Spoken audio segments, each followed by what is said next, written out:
بسم اللہ الرحمن الرحیم والصلاة والسلام علی رسولہ الکریم وعلی آلہ وصحبہ اجمعین اما بعد۔ میرے محترم بھائیو، دوستو، بزرگوں، بچے بچیاں، 15 شعبان کے بارے میں تھوڑی سی بات کرنی تھی۔ اس رات کے مختلف نام علماء نے رکھے ہیں: شب برات، شب مغفرت، شب رحمت، شب برکت۔ حدیث پاک میں اس کا کوئی نام نہیں ہے۔ حدیث پاک میں ہے لیلۃ نصف من شعبان، آدھے شعبان والی رات، یعنی 15 شعبان کی رات۔ اس میں صرف یہ الفاظ ہیں۔ یہ نام بعد کے علماء نے رکھے، چونکہ اس میں مغفرت ہوتی ہے تو اس کا نام شب مغفرت، اس میں جہنم سے خلاصی ہوتی ہے تو شب براءت، اس میں برکات کا نزول ہوتا ہے تو شب مبارک، اس میں اللہ کی رحمت کا نزول ہوتا ہے تو شب رحمت۔ لیکن لیلۃ نصف من شعبان اس کا نام حدیث پاک میں آتا ہے۔ اس کے بارے میں امت میں 2 طبقے ہیں، دونوں انتہا پر ہیں، جو نامناسب ہے۔ ایک طبقہ ہے جو بالکل اس کی نفی کرتا ہے، رد کرتا ہے اور اس میں شدت اختیار کرتا ہے۔ اختلاف کا اصول ہے کہ اپنی بات پیش کرو، دوسرے کو عزت دو، لیکن اپنی بات پیش کرتے ہوئے روڈ ہو جانا، ریش ہو جانا اور دوسروں کی بے عزتی کرنا، یہ اللہ کو ناپسند ہے۔ یہ اللہ کی بارگاہ میں انتہائی ناپسند چیز ہے، تو اس کی بالکل نفی کرتے ہیں کہ کچھ بھی نہیں ہے۔ ایک طبقہ ہمارے ہاں ہے جنہوں نے کیا کچھ اس میں ڈال دیا ہے، یہ بھی بالکل غلط ہے، یہ بھی نہیں ہونا چاہیے۔ جو اعتدال کی بات ہے میں آپ کے سامنے پیش کر دیتا ہوں۔ اللہ کے فضل و کرم سے یہ اعتدال والی ہے، یعنی نہ شدت ہے نہ وہ بدعت ہے، درمیان کی چیز ہے۔ امید ہے صحیح ہوگی۔ اس رات کی فضیلت کو 10 صحابہ نے روایت کیا، جس سے ابو بکر رضی اللہ عنہ بھی ہیں، حضرت عائشہ رضی اللہ تعالیٰ عنہ بھی ہیں، لیکن یہ ساری حدیثیں ضعیف ہیں۔ ضعیف حدیث سے کوئی حکم ثابت نہیں ہوتا، لیکن ابن العثیمین رحمۃ اللہ علیہ چند سال پہلے سعودیہ کے بہت بڑے محدث بھی تھے، مفسر بھی تھے، فقیہ بھی تھے اور بہت بڑے عالم تھے۔ انہوں نے لکھا ہے کہ 10 حدیثیں ضعیف جب اکٹھی ہو جاتی ہیں تو وہ حسن کا درجہ حاصل کر لیتی ہیں۔ حسن لغیر ایک ٹرم ہے محدثین کی کہ وہ قابل قبول ہو جاتی ہیں اور اس کو فضائل میں قبول سمجھا جاتا ہے، حجت سمجھا جاتا ہے۔ عمل کے ثبوت کے لیے، عبادت کے ثبوت کے لیے، عقیدہ کے ثبوت کے لیے صحیح حدیث کے بغیر کوئی حدیث بھی قبول نہیں ہے۔ تو اس لیے 10 حدیثوں ضعیف کا جمع ہو کر اس کی فضیلت کا بولنا اس کے اندر کچھ نہ کچھ رکھتا ہے۔ اور فضیلت جو اللہ کے نبی نے ارشاد فرمائی کہ 15 شعبان کی رات کو حضرت عائشہ فرماتی ہیں میں اٹھی تو آپ بستر پر نہیں تھے، تو میں ڈھونڈنے نکلی تو آپ جنت البقیع میں پہنچے ہوئے تھے، تو آپ نے دیکھ کر کہا عائشہ تو کیا سمجھتی ہے کہ اللہ اس کا رسول تمہارے ساتھ خیانت کریں گے؟ میں تو بقیع والوں کے لیے آیا تھا دعا کرنے۔ پھر آپ نے فرمایا آج کی رات وہ رات ہے جس میں اللہ تبارک و تعالی بنو کلب ایک قبیلہ ہے جن کے پاس بھیڑ بکریاں بہت زیادہ تھیں، کہا عائشہ جتنی بنو کلب کی بھیڑ بکریوں کے جسم پر بال ہیں ان بالوں کی تعداد کے برابر اللہ تعالیٰ اپنے بندوں کو مغفرت فرماتا ہے، جہنم سے خلاصی فرماتا ہے۔ اس پر شب برات اور شب مغفرت علماء نے اس کا نام رکھا، میرے نبی کی زبان سے یہ نام نہیں نکلا۔ تو اس کی یہ فضیلت ہے کہ اس میں اللہ تعالیٰ کی طرف سے بخشش کا نزول ہوتا ہے۔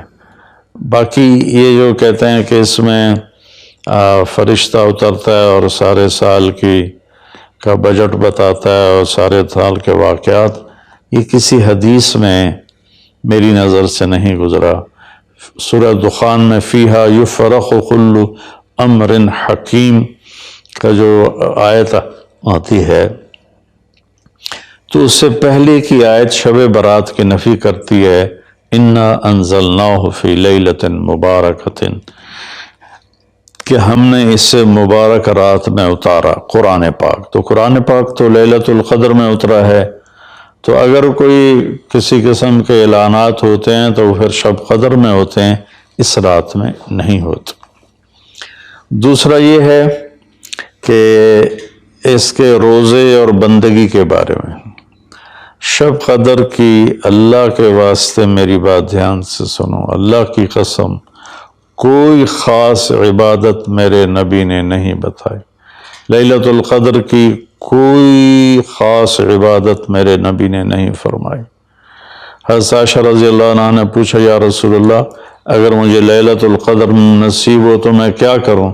کہا یہ دعا پڑھو، اللہم انک عفو تحب العفو فاعف عنی، اللہ تو معاف کرنے والا ہے، معافی کو پسند فرماتا ہے، مجھے معاف فرما۔ تو میرے نبی کی عبادت وہی 11 رکعت تہجد کے نوافل تھے، چاہے وہ شب قدر تھی، چاہے وہ شب برات تھی، چاہے وہ شب جمعہ تھی۔ تو اب اس کے نام پر لوگوں نے کیا کیا خرافہ، چونکہ ہم قرآن اور حدیث سے نہیں جڑے، کتابیں لکھی ہوئی ہیں، کس نے لکھی، اس کی سند کیا ہے، اس کی تمیز ہی کوئی نہیں ہے، تو وہ پھر بہت ہی زیادہ 4 رکعت پڑھو، پہلی رکعت میں یہ پڑھو، دوسری میں یہ پڑھو، تیسری میں یہ، چوتھی میں یہ سب بدعات ہیں، ان کا کوئی تعلق نہیں میرے نبی کے کسی بھی فرمان سے۔ میرے نبی نے صرف عبادت کا فرمایا ہے، عبادت، تو شب قدر میں بھی کوئی خاص عمل نہیں۔ اور دوسری بات یہ کہ اگر آپ نے عبادت کرنی ہے تو مسجد نہیں گھر، مسجد نہیں گھر، مسجد نہیں گھر۔ میرے نبی نفلی بندگی گھر میں ادا فرماتے تھے۔ اب شب برات میں صلاۃ تسبیح کی جماعت ہو رہی ہوتی ہے، یہ کتنی بڑی نادانی کی بات ہے۔ نفلوں کی تو جماعت ہی نہیں ہوتی، تو یہ صلاۃ تسبیح کی جماعت کروا رہے ہوتے ہیں۔ نفلی عبادات کے بارے میں اللہ کے نبی کا طریقہ گھر میں پڑھنا ہے، اور اللہ کی طرف سے بھی ہمیں جو اشارہ ملتا ہے، وَاذْكُرِ اسْمَ رَبِّكَ وَتَبَتَّلْ إِلَيْهِ تَبْتِيلًا، اپنے اللہ کو خوب یاد کریں اور لوگوں سے کٹ جائیں بالکل، اور سب سے کٹ کے آپ اپنے رب کو یاد کریں۔ وَمِنَ اللَّيْلِ فَتَهَجَّدْ بِهِ نَافِلَةً لَكَ عَسَىٰ أَنْ يَبْعَثَكَ رَبُّكَ مَقَامًا مَحْمُودًا فَإِذَا فَرَغْتَ فَانْصَبْ وَإِلَىٰ رَبِّكَ فَارْغَب۔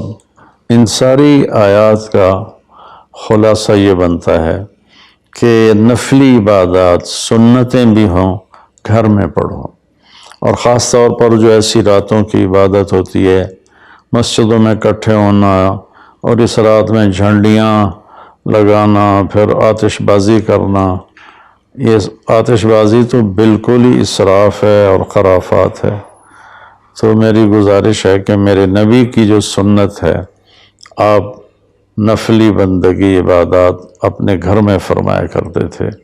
اس رات میں اگر آپ عبادت کرنا چاہتے ہیں، مسجد کی بجائے گھر کو مسجد بنائیں، وَجْعَلُوا بُيُوتَكُمْ قِبْلَةً وَأَقِيمُوا الصَّلَاةَ، اللہ نے بنی اسرائیل سے فرمایا اپنے گھروں کو مسجد بنا لو اور نمازیں قائم کرو، تو ہم بھی اپنے گھروں کو خالی نہ چھوڑیں، اس میں ساری فیملی اکٹھی ہو کے نوافل کا اہتمام کرے۔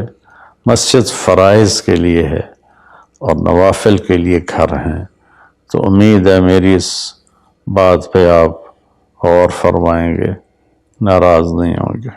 تو میرے بھائی بہنوں، اس رات میں کوئی بندگی عبادت مخصوص نہیں۔ ہاں، آپ تہجد کے نوافل پڑھیں، ساری رات پڑھیں، آپ قرآن کی تلاوت کریں، ساری رات کریں، آپ اللہ کا ذکر فرمائیں، ساری رات فرمائیں، آپ دعا مانگیں چاہے ساری رات مانگیں۔ یہ مخصوص اعمال یہ ہیں: نماز، تلاوت، ذکر اور دعا، اور آنسوؤں کے ساتھ۔ اپنی کھیتی کو پانی نہ لگے تو سوکھ جاتی ہے، ایسے ہی دل میں بھی ایک کھیتی آباد ہے ایمان کی، اسے آنسوؤں کے چند قطرے ہی سمندر کی طرح سیراب کر دیتے ہیں۔ تو آنسوؤں کے ساتھ نہ ہو تو کم از کم رونے والی کیفیت ہو۔ تو یہ تو اتنا سا شب برات ہے۔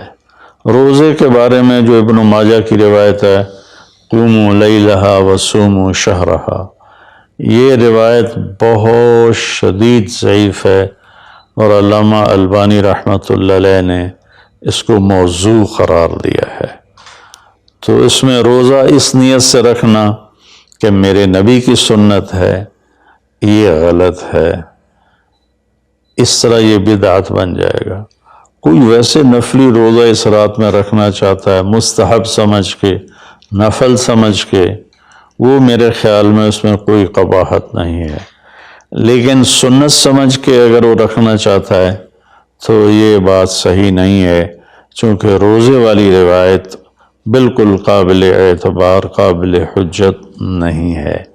اس میں تمام محدثین کا اتفاق ہے کہ یہ روایت شدید ضعیف ہے، اور شدید ضعیف سے استدلال نہیں ہوتا، اس کو حجت نہیں بنایا جاتا۔ کمزور اس کا ضعف اتنا شدید نہ ہو اور کئی حدیثیں جمع ہو جائیں تو پھر اس میں ایک طاقت آ جاتی ہے۔ تو اپنے آپ کو جوڑو اللہ کے قرآن کے ساتھ، اللہ کے نبی کی حدیث کے ساتھ۔ صحیح حدیث آپ کا ماخذ ہوگا تو آپ کو آسانی ہوگی کرنے میں۔ تو اصل میں عبادات میں اعتدال ہے۔ شاید ہی کوئی رات میرے نبی ساری رات جاگے ہوں، شاید، اور شاید ہی کبھی آپ نے مسلسل، اس میں تو میں پورے یقین سے کہہ سکتا ہوں کہ آپ نے زندگی میں ایک دفعہ بھی عشاء کے وضو سے فجر کی نماز نہیں ادا فرمائی۔ بعد میں ایک رہبانیت کا ٹچ آیا کہ بندگی میں بہت زیادہ زیادتی اور اپنے نفس کشی میں راہبوں جیسی تھوڑی تھوڑی جھلک۔ ایک اللہ والے تھے تو وہ اپنے سر کے بالوں کو رسہ باندھ لیتے تھے اور نفل پڑھتے تھے، تو جب ان کو نیند آتی تھی اور سر جھٹکا لیتا تھا تو اوپر سے رسہ تھا، ان کو زور سے جھٹکا لگتا، درد ہوتا، آنکھ کھل جاتی اور پھر وہ نفل شروع فرما دیتے۔ یہ میرے نبی کا طریقہ بھی نہیں، میرے نبی کو پسند بھی نہیں۔ ایک بزرگ تھے، آنکھوں میں نمک کی سلائی ڈال لیتے تھے کہ میری آنکھوں میں مرچیں لگیں گی میں نماز پڑھوں۔ پھر کئیوں کے واقعات ہیں، عشاء کے وضو سے فجر کی نماز پڑھی، عشاء کے وضو سے فجر کی نماز پڑھی۔ یہ ان کی ذات کے لیے اچھے عمل ہیں، لیکن یہ دین اسلام کی دعوت نہیں ہے، نہ ہی یہ دعوت ہم غیروں کو پیش کر سکتے ہیں، یہ تو ان کو بگانے والی بات۔ ایک بزرگ میں کے بارے میں آتا ہے 25 سال جنگلوں کی خاک چھانتے رہے، 25 سال باہر ہی نہیں آئے، یہ تو کوئی کمال کی بات نہیں ہے، یہ تو رہبانیت ہے جو میرے نبی نے ناپسند فرمائی ہے، اس سے روکا ہے۔ اعتدال ہے، کذالک جعلناکم امۃ وسطا، ہم نے تمہیں اعتدال والی امت بنایا ہے، نہ دنیا کی طرف ایسا جھکاؤ ہے کہ یہود کی طرح، نہ رہبانیت کا ایسا جھکاؤ ہے عیسائیوں کی طرح، تم درمیان میں ہو۔ میرے نبی پاک صلی اللہ علیہ وسلم کی زندگی پڑھو اللہ کے واسطے، اللہ کے واسطے۔ ہم اولیاء کرام کی کتابیں پڑھتے ہیں، وہ اکثر اس میں جھوٹے قصے ہیں، کیونکہ سند تو ہے کوئی نہیں۔ سند کے بغیر، سند کیا ہے؟ میں آپ سے بات کرتا ہوں تو آپ کہتے ہیں جی آپ نے کہاں سے سنا؟ میں کہتا ہوں وہ لالو ماچھی سے سنا ہے، تو کہ لو جو دیکھے کر لے تو کوئی بندہ، یہ اس کو سند کہتے ہیں۔ بھئی آپ نے یہ کہاں سے بات سنی؟ میں کہوں میں نے مفتی تقی عثمانی صاحب سے سنی، تو کہ ہاں یہ ٹھیک ہے، اس کو سند کہتے ہیں کہ جو بات پہنچی ہے مجھ تک، کون پہنچانے والا ہے؟ اگر وہ صحیح مضبوط آدمی ہے وہ بات مضبوط ہو جائے گی، اگر وہ کمزور آدمی ہے بات کمزور ہو جائے گی۔ تو ہمارے ہاں جو بر صغیر میں کتابیں چھپتی ہیں اولیاء کرام کی زندگی کے بارے میں، وہ جھوٹے قصوں سے بھری پڑی ہیں، ان کی کوئی سند نہیں ہے۔ اللہ کے واسطے نبی کی زندگی پڑھو، آپ کو پتہ چلے گا زندگی ہے کیا۔ قرآن پڑھو، آپ کو پتہ چلے گا اللہ چاہتا کیا ہے۔ اللہ تعالیٰ اس رات کی رحمتیں برکتیں ہمیں نصیب فرمائے۔ اصل میں اللہ نے بخشش کے بہانے رکھے ہیں، کوئی شرابی ہے، کوئی زانی ہے، کوئی قاتل ہے، کوئی ماں باپ کا نافرمان ہے، کوئی مشرک ہے، کوئی متکبر ہے، کوئی سود خور ہے، کوئی رشوت خور ہے۔ ایک دفعہ آج کہہ دے، کل کی رات کہہ دے گا کہ یا اللہ میری توبہ، تو اللہ کی قسم اگر اس کے گناہ زمین سے لے کر آسمان کی چھت تک بھی ہوں گے نا، تو ایک آدھے بول پر یا اللہ معاف کر، اللہ سارے معاف فرما دے۔ سبحان اللہ۔ آگے جملہ بڑا خوبصورت ہے، وَلَا وَبَالِ، اس میں تکبر ہے، وَلَا وَبَالِ، ہمیں کسی چیز کی کوئی پرواہ نہیں، تو کسی نافرمان کو حقیر نہ جانو، اور کبھی اپنی نیکی پہ تکبر نہ کرو۔ اور ایک جرم اور بھی ہے جو میں کہتے کہتے 30 سال ہو گئے، فرقہ واریت سے توبہ کرو۔ اپنے فرقے پہ جمے رہو، لیکن دوسروں سے نفرت، سلام بھی نہ کرنا، جنازہ بھی نہ پڑھنا، حرم شریف میں جا کر بھی نمازیں نہ پڑھنا۔ اچھا اللہ کے واسطے آج بہت اویئرنیس ہو چکی ہے، تو مہربانی کرو، امت بنو، محبت کرو، ایک دوسرے سے ملو جلو، ہم امت بن کے چلیں، اختلاف رائے کے فیصلے آخرت میں ہو جائیں گے۔ قُلْ كُلٌّ يَعْمَلُ عَلَى شَاكِلَتِهِ فَرَبُّكُمْ أَعْلَمُ بِمَنْ هُوَ أَهْدَىٰ سَبِيلًا۔ ایسے اس میں جو دیگیں چڑھائی جاتی ہیں، خیرات کی جاتی ہے، یہ بھی بدعت سنت سمجھ کے کوئی کرے گا تو بدعت ہے، ویسے فی سبیل اللہ کوئی دیگ کرنا چاہتا ہے تو ٹھیک ہے۔ اللہ تعالی ہمیں عمل کی توفیق بخشے۔